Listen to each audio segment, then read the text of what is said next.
আমরা এখন দ্বাদশ শ্রেণীর প্রাকৃতিক ভূগোলের অন্তর্ভুক্ত জীব বৈচিত্র্যের দ্বিতীয় ভাগ সম্পর্কে আলোচনা করব। এর আগের দিন আমরা জীববৈচিত্র্য সম্পর্কে আলোচনা করেছি। সেই প্রসঙ্গে জীববৈচিত্র্যের উদ্ভব, শ্রেণীবিভাগ, জীববৈচিত্র্যের গুরুত্ব ইত্যাদি বিষয় সম্পর্কে আমরা অনেক কিছু জানতে পেরেছি। এই সঙ্গে আমরা যে অংশ করেছিলাম জীববৈচিত্র্যের হটস্পট সম্পর্কে, অর্থাৎ জীববৈচিত্র্যের প্রাচুর্য যেখানে সর্বাধিক তাকেই জীববৈচিত্র্য হটস্পট বা মেগা ডাইভার্সিটি বলা হয়ে থাকে। প্রধানত সংরক্ষণবিদদের সংজ্ঞা অনুযায়ী যে সকল প্রাকৃতিক আবাসস্থলে সর্বাধিক সংখ্যায় অবলুপ্তির পথে এবং সংকটাপন্ন প্রজাতির বাস, সেই প্রাকৃতিক বাসস্থানকে হটস্পট বলা হয়।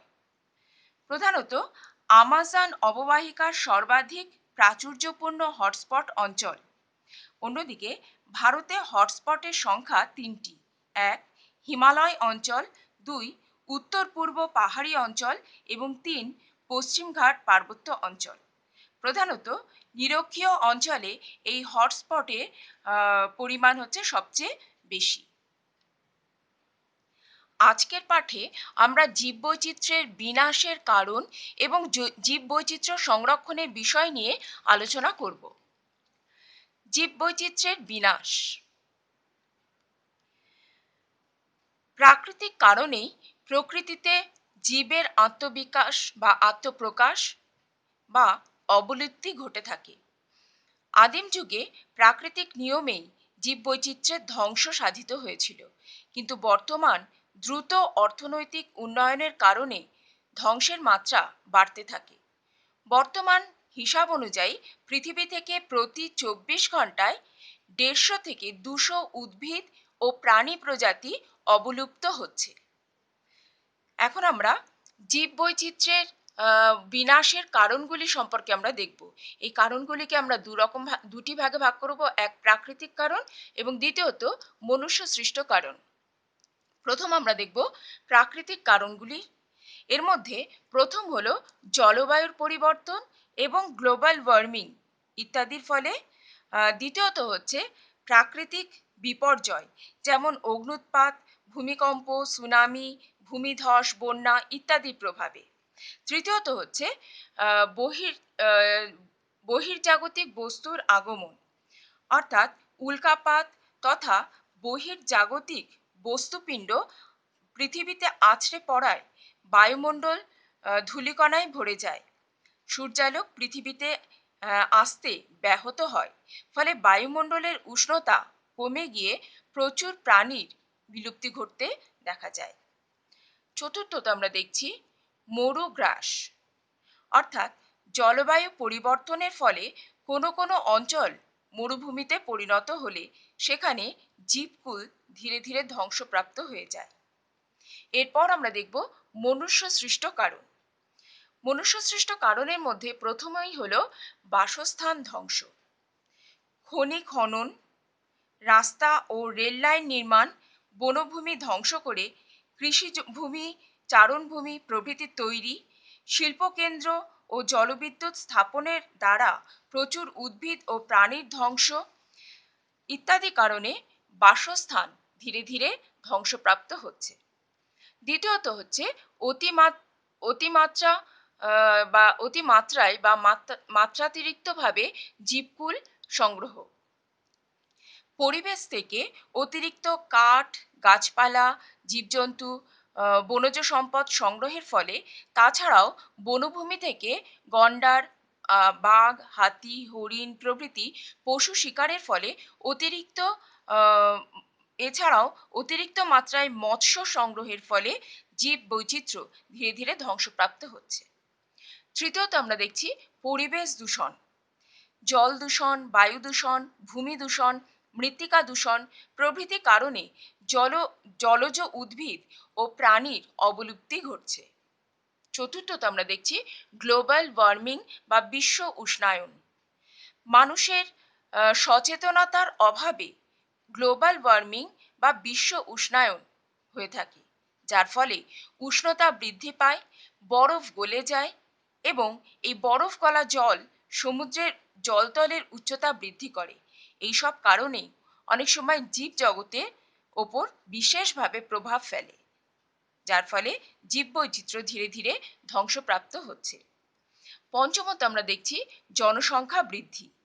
সবশেষে বলা যায় পৃথিবীতে দ্রুত হারে জনসংখ্যা বৃদ্ধির প্রভাবে মানুষের প্রাথমিক ও সাংস্কৃতিক চাহিদা ক্রমশ বৃদ্ধি পাচ্ছে এবং এগুলি মেটানোর প্রচেষ্টায় জীববৈচিত্র্যের উপর বিশেষভাবে একটি চাপের সৃষ্টি হচ্ছে, যার ফলে জীববৈচিত্র্য ধীরে ধীরে ধ্বংসপ্রাপ্ত হচ্ছে।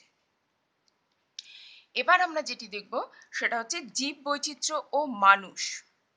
মানুষের প্রাথমিক চাহিদা অর্থাৎ খাদ্য, বস্ত্র ও বাসস্থান, এই সবটুকুই সে আদিম কাল থেকেই মানুষ উদ্ভিদ ও প্রাণীজগৎ থেকে মিটিয়ে এসেছে।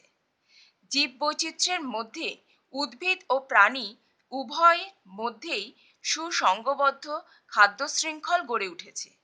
এর ভিত্তিতে এর ভিত্তিতে আছে উৎপাদক অর্থাৎ উদ্ভিদ মণ্ডলী এবং সব শেষে আছে সর্বভুক হিসাবে মানুষ। জীববৈচিত্র্যের মধ্যে শ্রেষ্ঠ সৃষ্টি মানুষ তার বুদ্ধিমত্তা ও উদ্ভাবনী শক্তিতে প্রকৃতি থেকে সবচেয়ে বেশি সুবিধা নেয় এবং তা যথেচ্ছ হারে ব্যবহার করে থাকে। এই প্রাপ্তগুলো অর্থাৎ এই প্রকৃতি থেকে বা জীব থেকে সে যে সমস্ত দ্রব্য প্রাপ্ত হয় সেই প্রাপ্তগুলি সম্পর্কে আমরা দেখব। প্রথম হচ্ছে খাদ্যের উৎস হিসাবে আমরা দেখি মানুষ বিভিন্ন উদ্ভিদ ও প্রাণী প্রজাতি থেকে বিভিন্ন প্রকার খাদ্য, প্রাণী জগৎ থেকে দুধ, মাছ, মাংস, ডিম ইত্যাদি সংগ্রহ করে থাকে। চাহিদা ক্রমশ বৃদ্ধির সাথে সাথে জিনগত প্রযুক্তির উন্নতি ঘটিয়ে উদ্ভিদ ও প্রাণী উৎপাদন বাড়িয়ে এই চাহিদা সে পূরণ করে থাকে বা মানুষটা তারা এই চাহিদা পূরণ করে চলেছে। দ্বিতীয়ত আমরা দেখব ওষুধ ও জীব বৈচিত্র্য। ওষুধ ও জীব বৈচিত্র্য এক্ষেত্রে আমরা দেখি হোমিওপ্যাথি, অ্যালোপ্যাথি, আয়ুর্বেদ, বায়োকেমিক্যাল প্রায় সকল প্রকার ওষুধ উদ্ভিদ ও প্রাণী প্রজাতির জীব বৈচিত্র্য থেকে সংগৃহীত হয়ে থাকে। এরপর আমরা দেখব তৃতীয় যে অংশ বস্ত্র, বাসস্থান ও জীব বৈচিত্র্য সম্পর্কে। মানুষের বস্ত্র ও বাসস্থান নির্মাণের উপকরণ উদ্ভিদ ও প্রাণী জগৎ থেকেই পেয়ে আসছে। তাছাড়া ধর্মীয়, সাংস্কৃতিক ও অর্থনৈতিক ও নান্দনিক সকল প্রকার চাহিদায় মানুষ জীব বৈচিত্র্যের মধ্যে থেকেই পেয়ে আসছে। এইগুলি সম্পর্কে আমরা এর আগের ক্লাসে বিস্তারিত আলোচনা করেছি। এখন আমরা জীববৈচিত্র্যের ধ্বংসে মানুষের ভূমিকা সম্পর্কে আলোচনা করব। জীববৈচিত্র্য থেকে মানুষ সবচেয়ে বেশি সুবিধা উপভোগ করলেও প্রাকৃতিক সম্পদ যথেচ্ছ ব্যবহারের ফলে মানুষই জীববৈচিত্র্য ধ্বংসের কারণ হয়ে উঠেছে। এই ধ্বংসের প্রভাব শুরু হয় বিশেষভাবে শিল্প বিপ্লবের পর থেকে। এছাড়াও দ্রুত জনসংখ্যা বৃদ্ধি, জীবন ধারণের মানের উন্নয়নের কারণে পরিবেশ দূষণ, গ্লোবাল ওয়ার্মিং প্রভৃতি দ্বারা জীব প্রজাতি দ্রুত অবলুপ্তি ঘটছে। IUCN এর রেড লিস্ট অনুযায়ী পৃথিবী থেকে প্রায় 63,837টি জীব প্রজাতি ধ্বংস হয়েছে। বর্তমানে প্রতি ঘন্টায় 150 থেকে 200টি প্রজাতির অবলুপ্তি ঘটছে। এই অবস্থা চলতে থাকলে 2100 শতকে বা আমরা দেখেছি যে 2100 সালে নাগাদ পৃথিবী প্রায় 1/3 জীববৈচিত্র্য ধ্বংস হয়ে সম্পূর্ণ খাদ্য শৃঙ্খলটি ধীরে ধীরে ভেঙে পড়বে। এখানে আমরা IUCN প্রদত্ত রেড লিস্ট সম্পর্কে দেখব। এখন আমরা রেড লিস্ট ও রেড ডেটা বুক সম্পর্কে আলোচনা করব। Red list. International union for conservation of nature, যেটাকে আমরা সংক্ষেপে বলে থাকি IUCN, এর সদর দপ্তর হলো লন্ডনে। এই দপ্তর পৃথিবীর অবলুপ্ত, সংকটময়, বিলুপ্তগ্রস্ত প্রাণীদের একটি তালিকা প্রস্তুত করেছে। তাকে বলা হয় রেড লিস্ট। এই তালিকাকে 7টি ভাগে ভাগ করা হয়েছে। এখানে আমরা 7টি ভাগ দেখছি। প্রথম হলো বিলুপ্ত প্রজাতি, যারা সম্পূর্ণরূপে প্রকৃতি থেকে বিলুপ্ত, যেমন এখানে ডোডো পাখি, ওয়াটি, ডলফিন ইত্যাদি নাম দেওয়া রয়েছে। দ্বিতীয়ত হচ্ছে বন্য জগৎ থেকে বিলুপ্ত, অর্থাৎ বন্য জগৎ থেকে, আচ্ছা এদের সংকেত হচ্ছে EW, বড় হাতের EW। বন্য জগৎ থেকে সম্পূর্ণ বিলুপ্ত, কিন্তু কৃষিক্ষেত্র ও অন্যান্য ক্ষেত্রে এটি বর্তমান। তৃতীয়ত হচ্ছে গভীরভাবে সংকটময়, যার সংকেত হচ্ছে CR। বিলুপ্ত 3 পুরুষ বা শেষ 10 বছরে প্রজাতির 80% জীব অবলুপ্ত। চতুর্থত হচ্ছে সংকটময়, যেটি সংকেত হচ্ছে বড় হাতের E এবং ছোট হাতের N। বিগত 3 পুরুষ বা শেষ 10 বছরে প্রজাতি 70% হার অবলুপ্ত। পঞ্চমত হচ্ছে সম্ভাব্য সংকটময়, অর্থাৎ বড় হাতের VU, অর্থাৎ বিগত 3 পুরুষ বা শেষ 10 বছরে 50% অবলুপ্ত। এরপর আমরা দেখব 6 নম্বর বিপদ আসন্ন, যেখানে বড় হাতের NT দিয়ে প্রকাশ করা হচ্ছে। এখানে বলা হচ্ছে যে গভীরভাবে সংকটময়, সংকটময় এবং সম্ভাব্য সংকটময়, এর থেকে অবস্থা কিছুটা ভালো, কিন্তু বিলুপ্ত ঘটছে দ্রুত হারে, এরা এই অংশের অন্তর্ভুক্ত। এরপরে 7 নম্বর আমরা দেখব খুব কম বিপদযুক্ত, অর্থাৎ যেটাকে বড় হাতের L এবং C দিয়ে দেওয়া হচ্ছে। বন্য জগতে প্রাণীর সংখ্যা এখানে খুবই বেশি। এখানে কয়েকটি বিলুপ্ত প্রজাতির প্রাণী ছবি এবং তাদের সম্পর্কে দেওয়া হলো।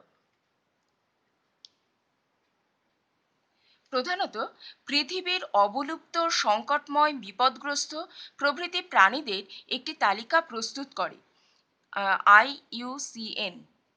এই যে তালিকা, যেটি আমরা এক্ষুনি দেখলাম, এই IUCN প্রদত্ত এই তালিকাকেই বলা হচ্ছে রেড লিস্ট। এবং অন্যদিকে আমরা বলছি বিভিন্ন অস্তিত্ব সম্পন্ন উদ্ভিদ ও প্রাণীর লিখিত দলিল হলো রেড ডেটা বুক। প্রতি বছর এর সংরক্ষণ প্রকাশিত হয়ে থাকে। এখন আমরা জীব বৈচিত্র্য সংরক্ষণ সম্পর্কে আলোচনা করব। মানুষ তার খেয়াল খুশি মতো প্রাকৃতিক সম্পদের ব্যবহার ও অপব্যবহার করে থাকে। সেই সাথে পরিবেশও দূষিত হওয়ার কারণে জীববৈচিত্র্য আজ গভীর সংকটের মুখে। এই সংকট থেকে জীবজগৎকে পুনরুদ্ধার করতে গেলে বিজ্ঞানসম্মতভাবে তাদের ব্যবহার করতে হবে। এর মাধ্যমেই আমরা বর্তমান প্রজন্ম যেমন অনেক সুবিধা ভোগ করব, তেমনি সেই সাথে ভবিষ্যৎ প্রজন্মও তার চাহিদা মেটানোর জন্য জীববৈচিত্র্যকে বা জীবকে ব্যবহার করতে পারবে। এই কারণেই জীববৈচিত্র্যে সংরক্ষণ অবশ্যম্ভাবী বা অত্যন্ত প্রয়োজনীয়। প্রধানত সংরক্ষণের প্রয়োজনীয়তা সম্পর্কে আমরা দেখব। জীববৈচিত্র্য সংরক্ষণ মানে শুধু জীবের সংরক্ষণ নয়, কিন্তু জীবকুল যে পরিবেশে বাস করে, অর্থাৎ শিলামণ্ডল, বায়ুমণ্ডল ও বাড়িমণ্ডল, সেখানে সংরক্ষণকেও বোঝায়। সুতরাং এই জীববৈচিত্র্য সংরক্ষণ করা অত্যন্ত প্রয়োজনীয়। প্রথমত, জৈব সম্পদ। জীববৈচিত্র্য থেকে মানুষ যে সম্পদ সংগ্রহ করে তাকে জৈব সম্পদ বলা হয়। এই জৈব সম্পদ বিভিন্ন ভাগে বিভক্ত, যেমন খাদ্য সম্পদ, ওষুধ, কাঠ, তন্তু, পশম। সুতরাং ভবিষ্যতে খাদ্য, বস্ত্র, বাসস্থান, ওষুধ ইত্যাদির চাহিদা মেটানোর জন্য জৈব সম্পদ সংরক্ষণ খুবই প্রয়োজনীয়। দ্বিতীয়ত, বাস্তুতান্ত্রিক সুবিধা।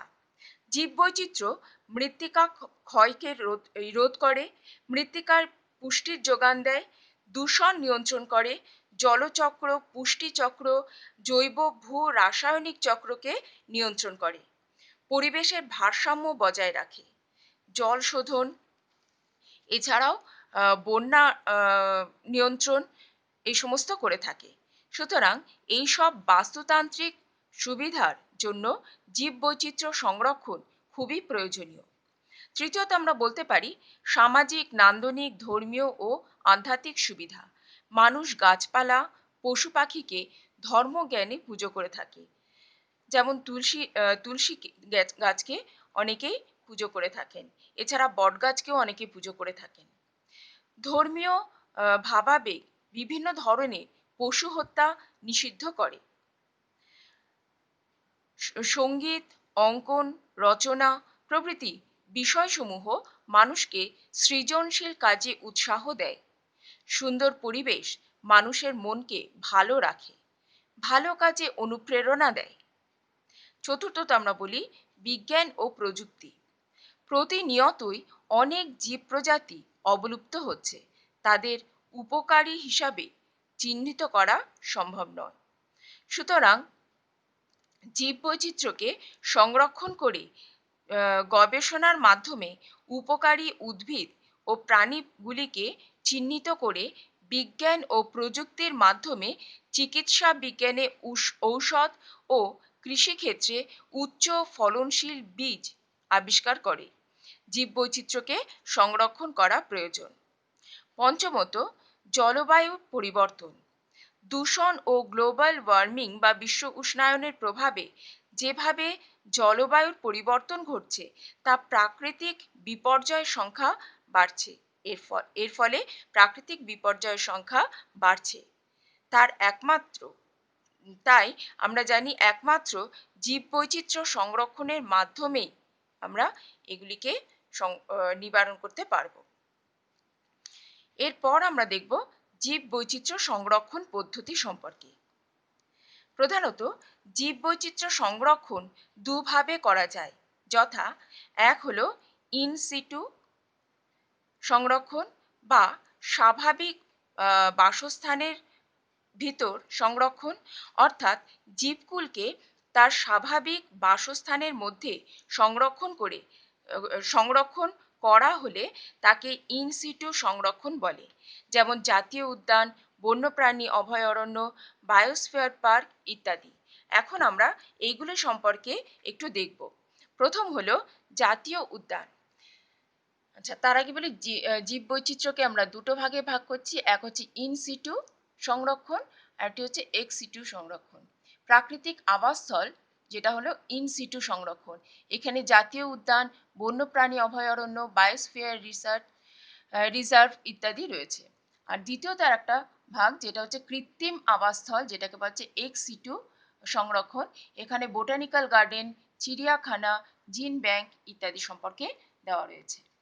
এখানে এখন আমরা দেখব জাতীয় উদ্যান সম্পর্কে। জাতীয় উদ্যান এটি এক প্রকার ইনসিটু সংরক্ষণ। জীববৈচিত্র্য ও বন্যপ্রাণী সংরক্ষণের উদ্দেশ্যে এক বা একাধিক বাস্তুতন্ত্রের অধীনে বিশাল অঞ্চল জুড়ে গঠিত সংরক্ষণাগারই হল জাতীয় উদ্যান। এখানে বন্যপ্রাণী সংরক্ষণ ছাড়াও প্রাকৃতিক সৌন্দর্য রক্ষা করার হয়ে থাকে।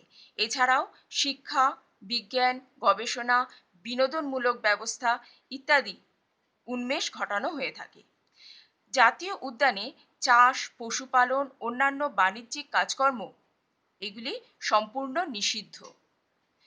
উত্তরাখণ্ডে জিম করবেট ন্যাশনাল পার্ক ভারতের প্রথম স্থাপিত জাতীয় উদ্যান।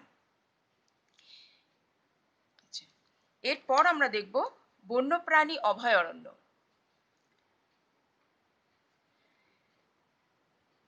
এখানে আমরা কতগুলি ন্যাশনাল পার্কের সম্পর্কে দেখছি, তাদের নাম এবং এখানে কিছু ছবি আমরা দেখছি।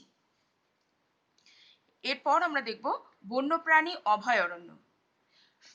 সরকারের নির্দেশে বন দপ্তর এই ধরনের সংরক্ষণ কেন্দ্র গড়ে তুলে থাকে।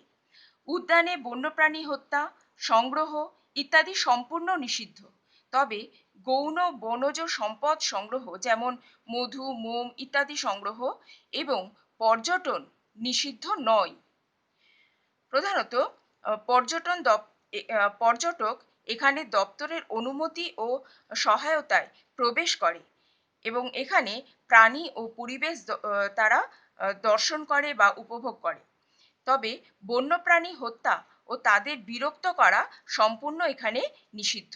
বর্তমানে ভারতে প্রায় 515টি এরকম বন্যপ্রাণী অভয়ারণ্য দেখতে পাওয়া যায়। আচ্ছা, যার মধ্যে প্রায় 53টি বাঘ সংরক্ষণ অভয়ারণ্য রয়েছে। এরপর আমরা দেখব বায়োস্ফিয়ার রিজার্ভ। বায়োস্ফিয়ার রিজার্ভ সম্পর্কে আমরা এখানে দেখছি। আচ্ছা, একটু আগেই আমরা বলছিলাম বন্যপ্রাণী অভয়ারণ্যের কথা। এখানে আমরা কতগুলি বন্যপ্রাণী অভয়ারণ্যের নাম এবং কোথায় অবস্থিত সেগুলো সম্পর্কে দেখছি। এরপর আমরা দেখব বায়োস্ফিয়ার রিজার্ভ সম্পর্কে। প্রধানত বায়োস্ফিয়ার রিজার্ভ বলতে আমরা বুঝি যে যখন পৃথিবীর উপকূল ও অভ্যন্তরের কয়েকটি জীব বৈচিত্র্য অঞ্চলে বায়োস্ফিয়ার রিজার্ভ মানে এদেরকে বায়োস্ফিয়ার রিজার্ভ আখ্যা দেওয়া হয়েছে। এই ধরনের সংরক্ষণে কোনো বিশেষ প্রজাতির সংরক্ষণের পরিবর্তে সমগ্র অঞ্চলটির প্রাকৃতিক পরিবেশ ও জীববৈচিত্র্য রক্ষা করা হয়ে থাকে। এখানে আদিবাসী মানুষের জীবনধারণ প্রভৃতি বিশেষভাবে গুরুত্ব পায়।